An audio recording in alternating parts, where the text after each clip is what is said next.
ایک دفعہ سلطان صلاح الدین ایوبی نے مصر کے بازار کا حال احوال جاننے کے لیے تاجر کا بھیس بدلا اور بازاروں میں داخل ہو گئے۔ آپ چند دکانداروں کے پاس گئے، تاجر کے روپ میں بازار کے بارے میں پوچھا، پھر جا کر بازار کی نکڑ پر کھڑے ہو گئے۔ آپ کو کسی نے بھی نہیں پہچانا کہ اس بھیس میں سلطان صلاح الدین ایوبی ہیں، جو کہ مصر کے سلطان ہیں۔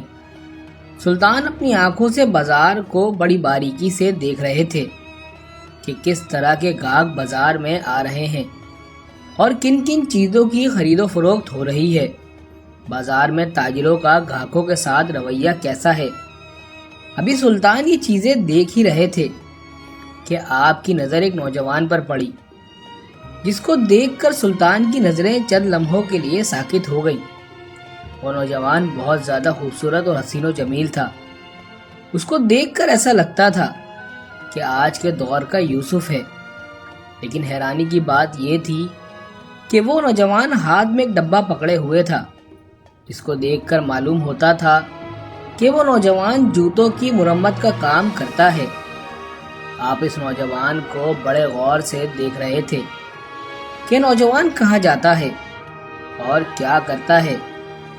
وہ نوجوان چلتے چلتے ایک دکان کی کونے میں جا کر بیٹھ گیا، جہاں وہ معمول کی طرح بیٹھتا اور جوتوں کی مرمت کا کام کرتا۔ لیکن حیرانگی کی بات اس وقت ہوئی جب اس نوجوان نے اپنی دکان لگائی تو گاہک فوراً اس کی دکان پر آنا شروع ہو گئے۔ اس نوجوان نے 3-4 گاہکوں کی جوتوں کی مرمت کی، اور جیسے ہی اس نے 2 سونے کے سکے کما لیے تو اس نے فوراً اپنا سامان سمیٹا اور ایک روٹی والے کے پاس گیا، 4 روٹیاں خریدی اور واپس چلا گیا۔ یہ سارا منظر سلطان صلاح الدین ایوبی اپنی آنکھوں سے دیکھ رہے تھے۔ آپ نے سوچا کہ شاید اس کو کوئی کام پڑ گیا ہوگا، اس لیے یہ صرف 2 سکے ہی کما کر چلا گیا۔ لیکن جب دوسرے دن سلطان صلاح الدین ایوبی دوبارہ بھیس بدل کر بازار میں داخل ہوئے تو فوراً سلطان کی نظر اس نوجوان پر پڑی۔ جب معمول کی طرح اس نوجوان نے صرف 2 سکے کما لیے تو اپنا سامان سمیٹا اور روٹی والے کے پاس چلا گیا، 4 روٹیاں خریدی اور واپس چلا گیا۔ یہ دیکھ کر سلطان کو یہ بات ہضم نہیں ہو رہی تھی کہ آخر اتنا خوبصورت نوجوان جوتوں کی مرمت کا کام کیوں کرتا ہے، اور حیرانگی کی بات یہ ہے کہ صرف یہ 2 سونے کے سکے ہی کیوں کماتا ہے۔ جب تیسرے دن بازار میں سلطان آئے، پھر وہی معمول دہرائی گئی تو سلطان کو مزید تجسس پیدا ہوا اور اس روٹی والے کے پاس گئے اور کہا، مجھے 2 روٹیاں چاہیے۔ روٹی والے نے سلطان کے ہاتھ میں 2 روٹیاں دیتے ہوئے کہا کہ 1 سکہ دے دو۔ سلطان معظم نے 1 سکہ ادا کرتے ہوئے کہا کہ وہ نوجوان جوتوں کی مرمت کا کام کرتا ہے، وہ صرف 2 سکے ہی کیوں کماتا ہے اور تم سے روٹی خرید کر واپس کیوں چلا جاتا ہے، حالانکہ اس کا کام اتنا اچھا ہے۔ اس کی دکان لگتے ہی فوراً گاہک آنا شروع ہو جاتے ہیں، اور یہ اپنے گاہکوں کو چھوڑ کر صرف 2 سکے کما کر کیوں چلا جاتا ہے۔ تندور والے نے کہا، اے بھائی، ہمیں کیا معلوم، وہ نوجوان تو دیوانہ لگتا ہے۔ کئی بار اسے ہم کہہ چکے ہیں کہ تمہارے گاہک واپس لوٹ کر دوسرے مرمت کرنے والوں کے پاس چلے جاتے ہیں، تم اپنی دکان کو وقت کیوں نہیں دیتے، صرف 2 سکے ہی کیوں کما کر جاتے ہو۔ تو نوجوان آگے سے ہنس لیتا ہے اور کہتا ہے کہ جتنا مجھے چاہیے میں اتنا کما لیتا ہوں، مجھے زیادہ کی ضرورت نہیں۔ ہمیں بھی اس بات پر بڑی حیرانگی ہوتی ہے، لیکن آج تک اس نے اس کے پیچھے چھپے راز کے بارے میں کسی کو نہیں بتایا۔ جب 4تھا دن ہوا تو سلطان صلاح الدین ایوبی دوبارہ بھیس بدل کر بازار میں داخل ہوئے اور اب اس نوجوان کا انتظار کرنے لگے۔ تھوڑا ہی وقت گزرا تھا کہ وہ نوجوان دوبارہ معمول کی طرح بازار میں آیا اور جا کر کونے میں اپنی دکان لگائی۔ فوراً اس کے پاس گاہک آنا شروع ہو گئے۔ اب جیسے ہی اس نوجوان نے 2 سکے کما لیے تو فوراً روٹی والے کے پاس گیا اور جا کر اس سے روٹی خریدی اور دوبارہ اپنے گھر کی طرف چل پڑا۔ سلطان صلاح الدین ایوبی یہ سارا منظر دیکھ رہے تھے۔ سلطان اس نوجوان کا پیچھا کرنے لگے بازار میں کوئی نہیں جانتا تھا کہ مسلسل 4 دن سے سلطان ایک تاجر کے بھیس میں یہ سارا منظر دیکھ رہے ہیں۔ وہ نوجوان پیدل چلتا ہوا جا رہا تھا اور سلطان بھی اپنے گھوڑے کے ساتھ پیدل چلتے چلتے اس کا پیچھا کر رہے تھے۔ چلتے چلتے وہ نوجوان ایک وادی میں جا پہنچا جہاں ایک چھوٹی سی جھوپڑی بنی ہوئی تھی۔ نوجوان اپنا سامان جھوپڑی کے ساتھ درخت کے سائے میں رکھ کر اندر چلا گیا۔ سلطان نے اپنا گھوڑا ایک درخت کے ساتھ باندھ دیا اور چلتے چلتے جھوپڑی کے دروازے پر جا پہنچے۔ پہلے تو سلطان نے چاہا کہ فوراً سلام کر کے اندر چلے جائیں، لیکن پھر سلطان نے کچھ آواز سنی اور تھوڑی دیر کے لیے رک گئے۔ سلطان کو اندر سے کچھ آوازیں سنائی دی تو سلطان جھوپڑی میں ایک سوراخ کے ذریعے دیکھنے لگے کہ اندر کون ہے اور یہ نوجوان کس کے ساتھ باتیں کر رہا ہے۔ آخر ایسا کیا راز ہے کہ یہ نوجوان صرف 2 ہی سونے کے سکے کما کر 4 روٹیاں گھر خرید کر واپس کیوں چلا جاتا ہے؟ جیسے ہی سلطان نے جھوپڑی کے اندر جھانک کر دیکھا تو سلطان چند لمحوں کے لیے ساکت ہو گئے، کیونکہ سلطان نے دیکھا کہ اس نوجوان نے ایک برتن میں 2 روٹیاں رکھی اور پھر جھوپڑی میں لیٹے ہوئے بزرگ اور بوڑھی عورت کے ہاتھ منہ دھلائے۔ ہاتھ منہ دھلانے کے بعد اس نوجوان نے اپنے ہاتھوں سے ان کو کھانا کھلانا شروع کر دیا۔ اب یہ سارا منظر سلطان صلاح الدین ایوبی اپنی آنکھوں سے دیکھ رہے تھے۔ اس نوجوان نے جب ان دونوں کو کھانا کھلایا تو بچے ہوئے چند ٹکڑے خود کھائے اور باقی کی 2 روٹیاں کپڑے میں لپیٹ کر رکھ دی اور ان دونوں کی خدمت میں لگ گیا۔ شاید وہ 2 روٹیاں رات کے لیے رکھی گئی تھی۔ سلطان معظم میں سارا منظر دیکھ رہے تھے اور سوچ رہے تھے کہ آخر اس نوجوان کا ان دونوں کے ساتھ کیا رشتہ ہے کہ یہ نوجوان ان کی اتنی خدمت کر رہا ہے۔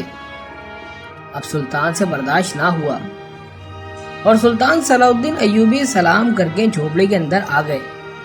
جیسے ہی اس نوجوان نے سلطان صلاح الدین ایوبی کو دیکھا تو اس نوجوان نے سلطان کو تاجر سمجھا، کیونکہ آپ نے تاجر کا بھیس بدلا ہوا تھا۔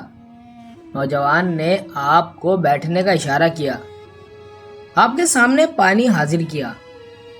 آپ نے چند گھونٹ پانی کے بھرتے ہوئے اس نوجوان کو کہا کہ بازار سے تمہارا پیچھا کرتے کرتے یہاں تک پہنچا ہوں اور مجھے اپنے 4 سوالوں کے جواب تم سے چاہیے۔ مجھے امید ہے کہ تم میرے سوالوں کے جواب ضرور دو گے۔ یہ سن کر وہ نوجوان مسکرانے لگا اور کہا کہ بتاؤ تمہارے کون سے سوال ہیں؟ سلطان نے کہا کہ اتنی خوبصورت جوانی کے باوجود یہ تم جوتوں کی مرمت والا کام کیوں کرتے ہو؟ اور میرا دوسرا سوال یہ ہے کہ صرف تم دن میں 2 سکے ہی کیوں کماتے ہو؟ اگر تم چاہو تو دن میں کئی گنا اس سے زیادہ کما سکتے ہو۔ ایک دن تم بہت بڑے دولت مند آدمی بن سکتے ہو، لیکن آخر ایسی کیا وجہ ہے کہ صرف تم 2 سونے کے سکے کما کر اپنے گاہکوں کو چھوڑ کر دکان بند کر کے چلے جاتے ہو؟ یہ سن کر اس نوجوان نے سلطان کو کہا کہ اس کے پیچھے کی کہانی بہت بڑی ہے، میں اگر اس کو سنانے لگوں تو بہت وقت گزر جائے گا، لہٰذا کھانا کھانے کا وقت ہو رہا ہے، آپ کھانا کھا لیں، پھر بیٹھ کر بات کرتے ہیں۔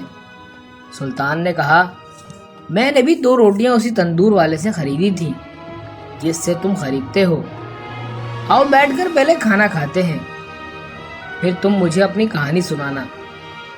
سلطان نے اپنے تھیلے سے 2 روٹیاں نکالی اور دونوں نے بیٹھ کر کھانا کھایا۔ کھانا کھانے کے بعد سلطان اس نوجوان سے مخاطب ہوئے اور کہا کہ بتاؤ اب تمہاری کہانی کیا ہے؟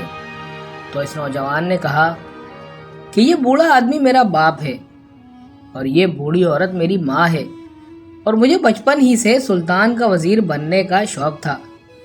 میں بڑے بڑے مدرسوں میں پڑھتا رہا کہ میں سلطان کا وزیر بن سکوں، لیکن وقت اور حالات کا رخ ہی بدل گیا۔ ایک طرف میں جوانی کے سفر کی منزل طے کر رہا تھا تو دوسری طرف میرے بابا جوانی سے نکل کر بڑھاپے کی طرف جا رہے تھے۔ جب میں جوان ہوا تو بڑھاپے نے میرے باپ کو گھیر لیا۔ اب میرے بابا جس نے مجھے بچپن سے لے کر جوانی تک کھلایا پلایا وہ کمانے کے لائق نہ رہا، لیکن مجھے پھر بھی سلطان کا وزیر بننے کا جنون تھا۔ میں بڑے بڑے مدرسوں بڑے بڑے قاضیوں کے پاس تعلیم حاصل کرتا رہا، تاکہ اس قابل بن جاؤں کہ سلطان کا وزیر بن سکوں، لیکن میری ماں اور ابا کہتے ہیں کہ بیٹا سلطان کا وزیر بننا کوئی عام بات نہیں، یہ بہت بڑا عہدہ ہوتا ہے اور اس کی بہت بڑی ذمہ داریاں ہوتی ہیں۔ ایک غریب کا بیٹا کبھی وزیر نہیں بن سکتا۔ میں اپنی ماں کو ہمیشہ کہتا کہ میں اپنے اس سلطان کا وزیر ضرور بنوں گا۔ وقت کے ساتھ ساتھ میرا یہ خواب بھی بڑا ہو رہا تھا۔ ایک دن میں یہی خواب لے کر گلی میں جا رہا تھا تو سوچا ایسا کیا کام کروں کہ میرے کام کا نام ہمارے سلطان معظم تک جا پہنچے اور وہ مجھ سے متاثر ہو کر مجھے وزارت کا عہدہ دے دیں۔ میں گلی کے نکڑ پر پہنچا کہ امام صاحب مسجد میں تقریر فرما رہے تھے کہ اگر تم ایک کام کر لو تو تم دنیا اور آخرت کی ہر چیز حاصل کر سکتے ہو۔ امام صاحب کے الفاظ میرے دل کو جا لگے۔ چند لمحوں کے لیے مجھے ایسا لگا کہ امام میرے سوالوں کا جواب دے رہے ہیں۔ میں وہیں پر ساکت ہو گیا اور مجھے ایسا لگا کہ میرے قدموں میں آگے چلنے کی ہمت ہی نہ رہی۔ امام صاحب نے فرمایا کہ اگر تم دنیا اور آخرت میں کامیابی چاہتے ہو تم اپنے ماں باپ کی خدمت کر لو، تم اپنے ماں باپ کے غلام بن جاؤ، دنیا تمہاری غلام ہو جائے گی۔ امام صاحب کے یہ الفاظ مجھے ہضم نہ ہوئے اور میں سیدھا امام صاحب کے پاس گیا، انہیں اپنی منزل کے بارے میں بتایا اور کہا کہ اگر میں اپنے ماں باپ کی خدمت کروں تو کیا میں اپنا خواب پورا کر سکتا ہوں؟ امام صاحب نے کہا، اے نوجوان، یہ خواب تو بہت چھوٹا ہے، ماں باپ کی خدمت کا جو تجھے انعام ملے گا وہ تجھ سے سنبھالا نہیں جائے گا۔ یہ سن کر میں سیدھا گھر آیا اور اس دن سے لے کر آج تک میں اپنے ماں باپ کی خدمت کر رہا ہوں۔ اس خدمت میں مجھے اتنا سکون ملا کہ مجھے اپنے بچپن کا خواب بھول گیا۔ میرا دن رات اپنے ماں باپ کی خدمت میں گزرتا ہے۔ اس دن سے ہی میں نے اپنے بابا کا سامان اٹھایا اور کام کے لیے چل پڑا۔ اسی دن سے لے کر آج تک میں صرف 2 سونے کے سکے کما کر دوبارہ اپنے گھر آ جاتا ہوں اور اپنا سارا وقت اپنے بوڑھے ماں باپ کی خدمت میں گزارتا ہوں۔ مجھے دولت کی کوئی لالچ نہیں اور یقین جانیے کہ مجھے اس خدمت میں دنیا داری بھول گئی۔ میں ایسا مجبور ہوا کہ میرا سلطانی سلطنت کا وزیر بننے کا خواب کہیں سمندری پانی میں ایسا ڈوبا کہ آج تک دوبارہ واپس نہ آیا۔ اتنا سکون جتنا اطمینان مجھے اپنے ماں باپ کی خدمت میں ملا ہے اتنا سلطان کا وزیر بن کر بھی شاید نہ ملتا۔ یہ سن کر سلطان صلاح الدین ایوبی مسکرانے لگے اور کہا کہ اگر تیری خدمت کا علم سلطان صلاح الدین ایوبی کو ہو جائے اور وہ تم سے متاثر ہو اور تمہیں اپنا وزیر بنانے کا حکم دے تو کیا تم اس کے وزیر بننے کے لیے تیار ہو؟ یہ سن کر اس نوجوان نے کہا، میں اپنے سلطان پر جان قربان کر سکتا ہوں لیکن اپنے ماں اور باپ کی خدمت چھوڑ کر سلطان کا وزیر نہیں بن سکتا۔ یہ سن کر سلطان صلاح الدین ایوبی مسکرائے، اپنا بھیس ہٹایا اور کہا، کیا تم نے کبھی اپنے سلطان کو دیکھا ہے؟ اس نوجوان نے کہا، نہیں، ابھی تک میں نے اس گناہگار آنکھوں سے اپنے عظیم سلطان کو نہیں دیکھا۔ سلطان صلاح الدین ایوبی نے اپنی نیام سے تلوار نکالی اور نعرہ بلند کرتے ہوئے کہا، آپ کا سلطان آپ کے سامنے حاضر ہے۔ یہ سن کر وہ نوجوان ہکا بکا رہ گیا۔ اسی وقت سلطان کے قدموں میں گر گیا اور کہا، سلطان معظم، مجھے معاف کر دیجئے، میں نے آپ کو پہچانا نہیں۔ یہ سن کر سلطان صلاح الدین ایوبی نے اس نوجوان کو بازو سے پکڑ کر اٹھایا اور کہا، دیر سے صحیح لیکن تیرا جو خواب تھا وہ آج پورا ہونے والا ہے۔ ماں باپ کی خدمت کا دنیا میں انعام مل رہا ہے۔ اس نوجوان نے کہا، سلطان معظم، جیسا کہ میں آپ کو بتا چکا ہوں کہ میں اپنے ماں باپ کی خدمت چھوڑ کر نہیں جا سکتا۔ سلطان نے کہا کہ کس نے تم کو کہا ہے کہ تم اپنے ماں باپ کی خدمت نہ کرو؟ تم اپنے خواب کو بھی پورا کرو، اپنے ماں باپ کی بھی خدمت کرو۔ اس کے بعد سلطان صلاح الدین ایوبی نے اس نوجوان کو مہینے کی تربیت کے بعد اپنا وزیر بنا لیا اور نوجوان نے سلطان صلاح الدین ایوبی کے ساتھ کئی جنگوں میں شرکت کی۔